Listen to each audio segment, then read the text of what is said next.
Welcome back to another video, and today we're going to be going over things that people get wrong about frugal people. And I'm really going over this because a lot of people have called me a weirdo. That is true, but we're going to get into exactly why that is true, and it's not because I'm saving money. Before we do that, I just want to give a quick shout out to all of my friends and family, all the people over on my Instagram that came over here and subscribed. The channel has been growing really rapidly, and sometimes when I see the channel growing, it's just like, who are you guys? But then other times I see people subscribing and I see friends and family coming through and I'm like, what's up? See them in the comments section. So that's been really cool for me, and I just have really been enjoying growing here on YouTube, and it's been a fun experience. I really love it. Today's the kind of video where if it doesn't apply, let it fly, alright? If I'm not talking about you, I'm not talking about you. But before I get done ranting and rambling, I just want to start this video out with one quote. It's one of my favorite quotes, and it is, you can have anything, but you can't have everything. So what does that mean? That basically means that you could just walk down the street right now and you could be like, I want one of those, and I want one of those, and I want one of those, and I want one of those, and I want one of those. That is just an endless cycle. You could literally look at any house, any pair of shoes, anything, and just say, I want one of those. At some point, you have to just sit yourself down and say, look, what is important to you? And you have to just go after that thing. So let's get into this. Number one misconception. People that hoard money are bad people. So recently I just saw Graham Stephan, one of my favorite YouTubers. He went on this show called The Financial Diet, and this girl just goes on there and just grills Graham. She's grilling him for saving his money, investing it in real estate. But look, this guy's not hoarding his money. He basically spends all of the money that he makes on real estate. So his money is going back into the local economy. It's not like it's just going and sitting off. He's not just piling it up and just making a big pile of gold and, you know, just diving in it like Scrooge McDuck or something like that. He's putting it back into the local economy through those people who are selling their house, and he's putting it back into the local economy through hiring contractors and other real estate agents and just all of these people. There's money flowing. He's not just hoarding the money. And even if you do just hoard the money, you put it in the bank, what's the bank going to do with it? The bank's going to go invest that money into companies. You like your iPhone, don't you? You like your other inventions. You like Uber? Do you like taking Ubers? I don't. That's expensive. But anyways, if you like those innovations came about because there were investors. People who hoard their money, quote unquote, are not bad people. In addition to that, let me just tell you a couple Christmas stories that go to prove that point. Story number one, I believe this was Christmas Eve. I'm on my way to work and I see somebody, they're going into the left turning lane, and they just swipe in front of somebody and boom, they get in a big crash. So what do? I decide to go ahead and pull over behind this person who's just been in this accident because I witnessed the accident, and that's just the right thing to do. I believe that's what you're supposed to do by law, or that might just be nurses. Somebody told me that once. But anyways, it's just the right thing to do regardless. This guy whose fault it was, he just does a hit and run, runs down the street. The guy starts to chase him a little bit, and then he just stops. So I get out of my car, and I'm like, hey, are you okay? Are you hurt or anything? And the guy's visibly shaken. You know, he's just been in an accident. And the point of this story is, first of all, the reason why that person didn't stop, obviously that was a financial decision.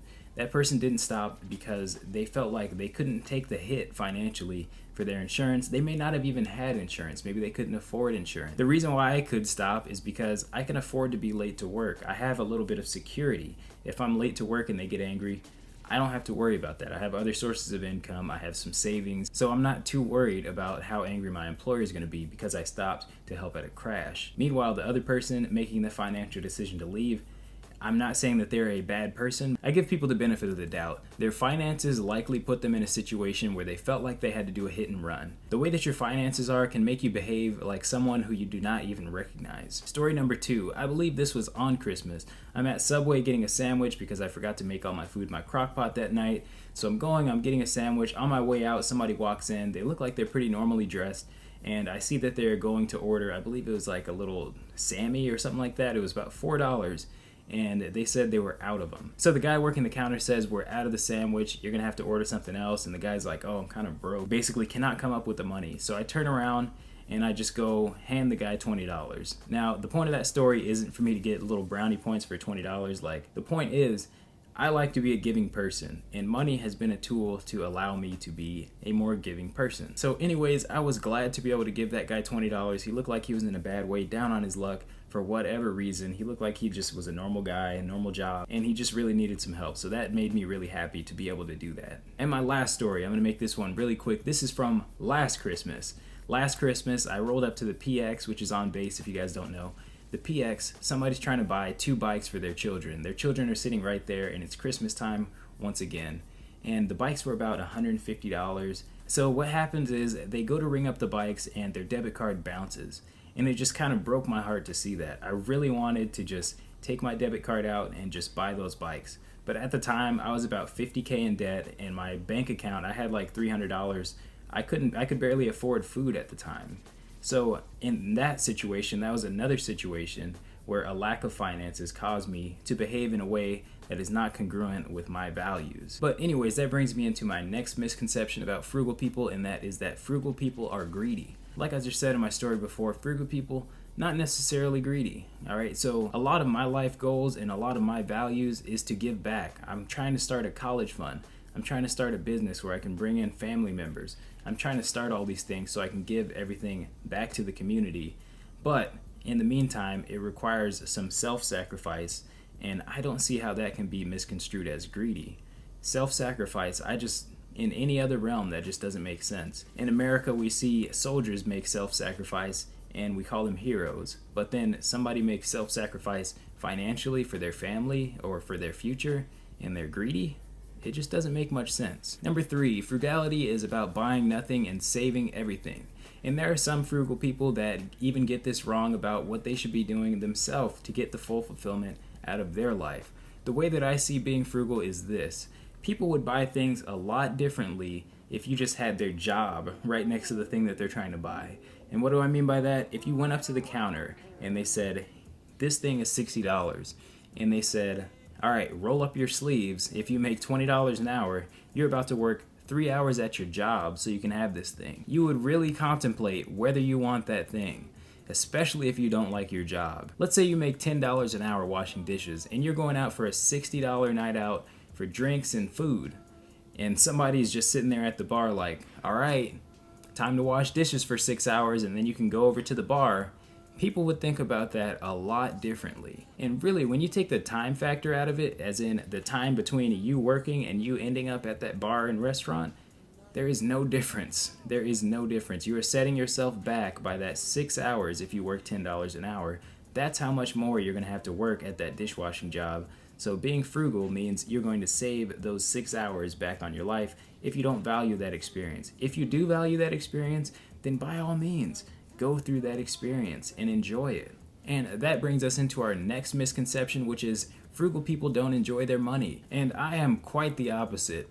I enjoy all of my money. Whenever I'm about to have an expense, I sit with my thoughts and I think, do I actually value this thing? Do I care about it? Something that I've cut out of my life recently is going to the movies. That is expensive. It's $20. So let's say I go to like a movie date or something like that, and I'm buying popcorn and Twizzlers and something like that, and let's say I buy the other person's ticket. Let's say it comes out to about $50, right? My job's about $30. If you sat me down and said, hey, go over there, work your job for just under 2 hours, and then we'll let you in the movie, I'd be like, I don't care about this movie, so why would I spend my money on it if I wouldn't spend my time on it? Number 5, the only reason why people are frugal is because they are poor. So I got this the other day, and it was just an interesting experience. I was going to eat with this person, old friend, and basically what happened was I told them, hey, how about you pick the place to eat, because you're not going to like the place that I pick.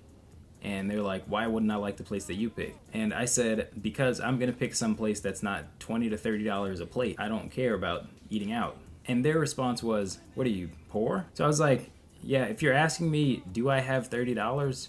Yes, I do have $30. Do I want to spend it on that? No, I don't. I don't care about that. Why would I spend an entire hour of work that I worked for on something that I don't care about? That's called throwing away your money. Number 6, if I'm not treating myself, then I'm not enjoying myself. Look, you don't always have to treat yourself. Treating yourself does not always lead to joy. You can't just always pursue pleasure. The human being is not designed to be satisfied all the time. If we were satisfied all the time, we would never move. I wouldn't get up and go to the bathroom. I wouldn't go eat. I wouldn't do anything. The way that we are designed is designed for us to at times be dissatisfied. And our job is to cure that dissatisfaction, and we have to learn to live with that reality. You are not going to be satisfied all the time. A lot of people use treating themselves for an excuse to have bad habits. Here is a list of things that I enjoy: friends, family, healthy lifestyle choices, chasing my dreams, being connected with nature. There's different ways to enjoy that have been monetized. Like, for example, I can think off the top of my head of like snowboarding. That's technically enjoying nature, and it's also your friends and your family and all those things. But most of those things are free, so you can enjoy your life without spending money on things that you don't actually value. Frugal people don't skimp on everything, they just skimp on everything that they don't care about. Number 7, frugal people hurt the economy. Alright, so we kind of already discussed this one a little bit, but frugal people do not hurt the economy. The economy grows because of innovation. Innovation happens because there are investors. Investing happens because someone saved more than they earned. So frugal people do quite the opposite. Frugal people drive the economy. Frugal people employ people. Number 8, saving up all of your money for fancier things later in life is just shallow. First of all, who gave these people that think this a license to judge other people's choices?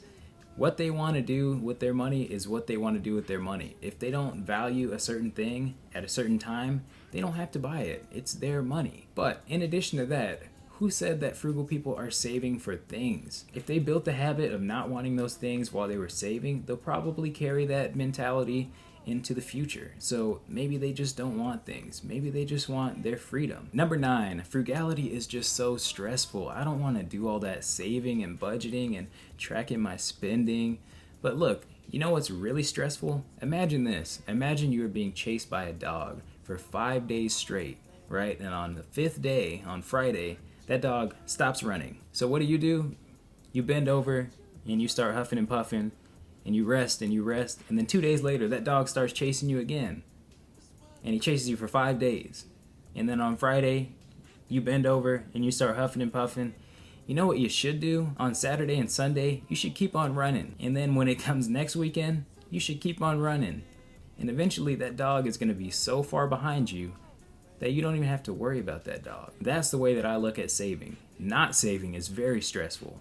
You are one accident away from ruin. Number 10, and this one is the granddaddy of them all.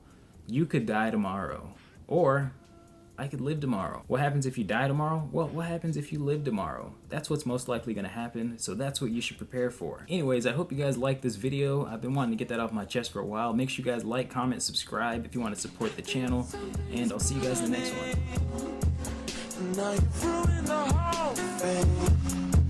I think something's burning. Now you threw in the whole thing. I think something's burning. Now you threw